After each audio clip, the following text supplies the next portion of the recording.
मुख्यमंत्री की समीक्षा बैठक में दिए गए निर्देशों के क्रियान्वयन की समीक्षा करने पहुंचे एसीएस अनुपम राजन।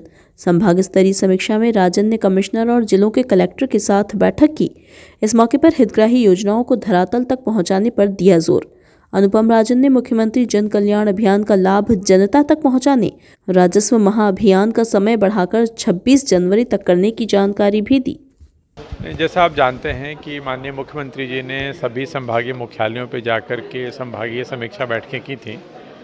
उसमें जो बिंदु आए थे उसकी लगातार समीक्षा की जाती है कि उन बिंदुओं के पालन की क्या स्थिति है, कितने उसमें पूरे हुए, कितने उसमें अपूर्ण हैं, कितने उस पर काम चल रहा है। और समय समय पे हर संभाग के जो प्रभारी सचिव हैं, एसीएस हैं, जैसे यहाँ पे पूर्व में जो प्रभारी एसीएस थे उन्होंने भी कई बैठकें की और ये बैठकें माननीय जनप्रतिनिधियों के साथ होती हैं। जैसा आप देख रहे हैं, माननीय विधायकगण, सांसदगण सभी लोग होते हैं। तो क्षेत्र की जो समस्याएं हैं या क्षेत्र के विकास से जो जुड़े मुद्दे हैं उन पे चर्चा होती है, सकारात्मक चर्चा होती है और बाद में जो जिला स्तर पे निराकरण होने योग्य हैं उनका निराकरण जिला स्तर पे होता है। जो संभाग स्तर पे निराकरण के योग्य हैं उनका निराकरण संभाग पे होता है। बहुत सारे मुद्दे ऐसे होते हैं जो राज्य स्तर से संबंधित होते हैं, जिनमें अंतिम निर्णय राज्य स्तर पे होना होता है। उनकी राज्य स्तर पे समीक्षा की जाती है, राज्य स्तर से उसका निराकरण कराया जाता है। तो इसी चीज़ को समन्वय करने के लिए, रिव्यू करने के लिए बैठकें होती हैं। सीएम साहब के निर्देश के अनुसार आज बैठक हुई, माननीय विधायकगण उपस्थित थे, माननीय मंत्री जी भी थे। तो अभी तक के जो निर्णय हुए हैं पुरानी बैठकों में उनकी जिलेवार समीक्षा की गई। काफ़ी उसमें अच्छी स्थिति है, काफ़ी पूर्णता है, अधिकांश मुद्दों पे काम हुआ है। कुछ ऐसे मुद्दे हैं जिनमें जैसे मान लीजिए राज्य स्तर से निर्णय होना है या समन्वय होना है, तो उस पर भी लगातार काम चल रहा है और ये बैठकें आगे भी होती रहेंगी ताकि क्षेत्र की जो मुद्दे हैं या क्षेत्र के विकास की जो रिलेटेड इश्यूज़ हैं उन पे लगातार काम होता रहे। और जैसे राजस्व महाअभियान चल रहा है उसकी अवधि भी बढ़ा के 26 जनवरी तक की गई है।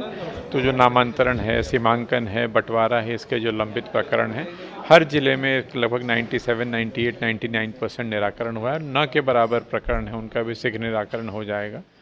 जो भी जन कल्याण अभियान चल रहा है जो 26 जनवरी तक चलेगा, उसके बारे में विस्तृत चर्चा हुई। हर पंचायत स्तर पर शिविर लगाए जाएंगे, हर जिले में लोगों के आवेदन प्राप्त किए जाएंगे। जिले स्तर पर संपर्क दलों का गठन किया गया है। ये दल घर घर जा रहा है और हितग्राहियों की पहचान कर रहा है, उनके आवेदन प्राप्त कर रहा है, फिर उसको एक मिशन मोड में संचालित करके उनको लाभ वितरण किया जाएगा। 26 जनवरी के दिन हर गांव में शिविर लगा करके जो पात्र हितग्राही हैं उनको उनके द्वारा जो सहायता चाही गई है या जो उनकी जो उन्होंने वांछना की है उसका पालन करके उनको संबंधित सर्टिफिकेट है जो भी दिया जाएगा।